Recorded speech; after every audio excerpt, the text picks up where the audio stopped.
1959 ഫെബ്രുവരി മാസം.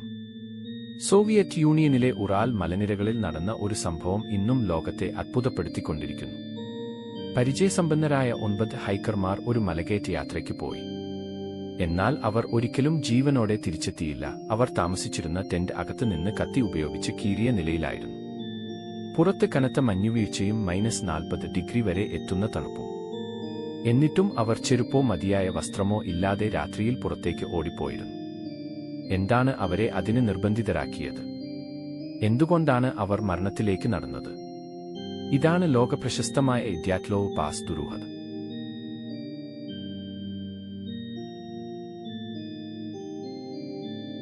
1959 ജനുവരിയിൽ Ural polytechnic ഇൻസ്റ്റിറ്റ്യൂട്ടിലെ വിദ്യാർത്ഥികളായ 10 പേരടങ്ങുന്ന ഒരു സംഘം ഉത്തര ഉറാൽ മലനിരകളിലേക്ക് യാത്ര തിരിച്ചു.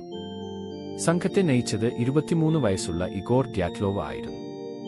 അക്കാലത്ത് സോവിയറ്റ് യൂണിയനിൽ ലഭ്യമായ ഏറ്റവും ഉയർന്ന നിലവാരത്തിലുള്ള ട്രെക്കിംഗ് സർട്ടിഫിക്കേഷൻ നേടുക എന്നതായിരുന്നു അവരുടെ ലക്ഷ്യം. സംഘത്തിലെ എല്ലാവർക്കും മലകയറ്റത്തിലും സ്കീയിംഗിലും മികച്ച പരിചയമുണ്ടായിരുന്നു. എന്നാൽ യാത്രയ്ക്കിടെ ഒരു അംഗം ആരോഗ്യ പ്രശ്നം കാരണം മടങ്ങിപ്പോയി. അങ്ങനെ 9 പേർ യാത്ര തുടർന്നു. ആ തീരുമാനം പിന്നീട് അദ്ദേഹത്തിന്റെ ജീവൻ രക്ഷിച്ചു.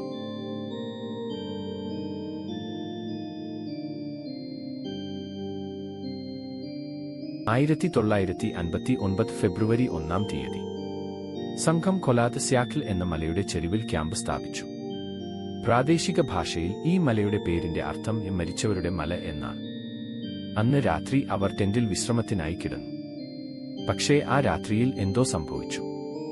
അടുത്ത ദിവസം മുതൽ ആ സംഘത്തെക്കുറിച്ച് ഒരു വിവരവും ലഭിച്ചില്ല.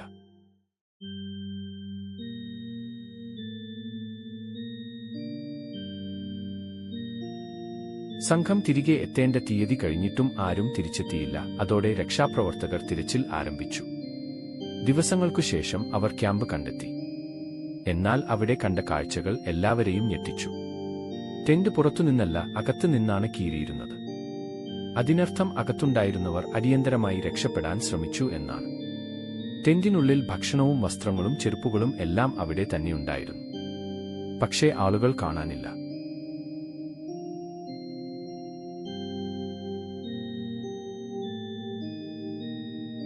അന്വേഷകർ മഞ്ഞിൽ പതിഞ്ഞ കാൽപ്പാടുകൾ പിന്തുടർന്നു.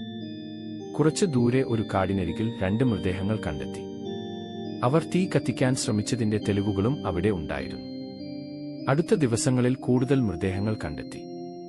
എന്നാൽ ചിലരുടെ മരണകാരണം സാധാരണ തണുപ്പായിരുന്നില്ല. ഒരാൾക്ക് ഗുരുതരമായ തലയോട്ടിക്ഷതമുണ്ടായിരുന്നു. 2 പേർക്ക് ശക്തമായ നെഞ്ചെല്ല് പൊട്ടലുകൾ ഉണ്ടായിരുന്നു. ഒരു വാഹനാപകടത്തിൽ ഉണ്ടാകുന്ന തരത്തിലുള്ള പരിക്കുകളായിരുന്നു അവ. എന്നാൽ പുറത്തുള്ള ശരീരഭാഗങ്ങളിൽ വലിയ മുറിവുകൾ ഉണ്ടായിരുന്നില്ല. ഇതോടെ ദുരൂഹത കൂടുതൽ വർദ്ധിച്ചു.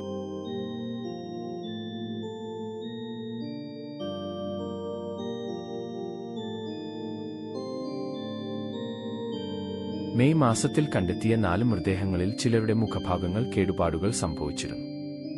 2 പേർക്ക് കണ്ണുകൾ ഇല്ലായിരുന്നു. ഒരാളുടെ നാവ് നഷ്ടപ്പെട്ടിരുന്നു.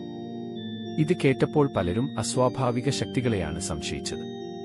പക്ഷേ പിന്നീട് വിദഗ്ധർ പറഞ്ഞത് ദീർഘകാലം മഞ്ഞിലും വെള്ളത്തിലും കിടന്ന ശരീരങ്ങളിൽ സ്വാഭാവികമായി സംഭവിക്കാവുന്ന മാറ്റങ്ങളാണ് ഇതെന്ന്. എന്നിരുന്നാലും സംശയങ്ങൾ അവസാനിച്ചില്ല.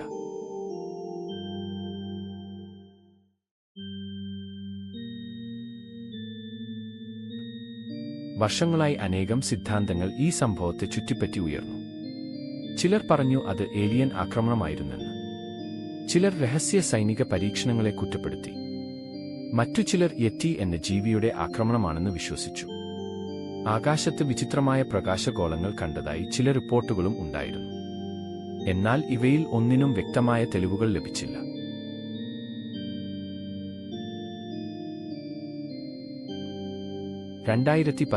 റഷ്യൻ സർക്കാർ വീണ്ടും അന്വേഷണം ആരംഭിച്ചു. വർഷങ്ങളായുള്ള പഠനങ്ങൾക്കും ശാസ്ത്രീയ വിശകലനങ്ങൾക്കും ശേഷം 2020 ഒരു നിഗമനത്തിലെത്തി.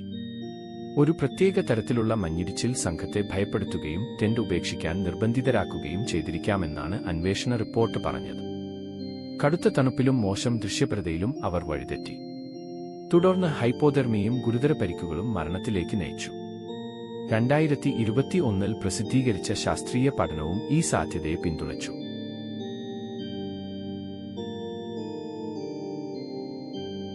എന്നിരുന്നാലും ഒരു ചോദ്യം ഇന്നും ബാക്കിയാണ്. അനുഭവസമ്പന്നരായ ആ 9 പേർക്ക് ആ രാത്രി യഥാർത്ഥത്തിൽ എന്താണ് സംഭവിച്ചത്? അവർ എന്തിനാണ് ടെന്റ് അകത്ത് നിന്ന് കീറി പുറത്തിറങ്ങിയത്? അതൊരു സാധാരണ പ്രകൃതി ദുരന്തമായിരുന്നു, അല്ലെങ്കിൽ ഇന്നും കണ്ടെത്താത്ത മറ്റെന്തെങ്കിലും രഹസ്യമോ? ഗ്യാറ്റ്ലോവ് പാസ് ദുരൂഹത ഇന്നും പൂർണ്ണമായി പരിഹരിക്കപ്പെടാത്ത ലോക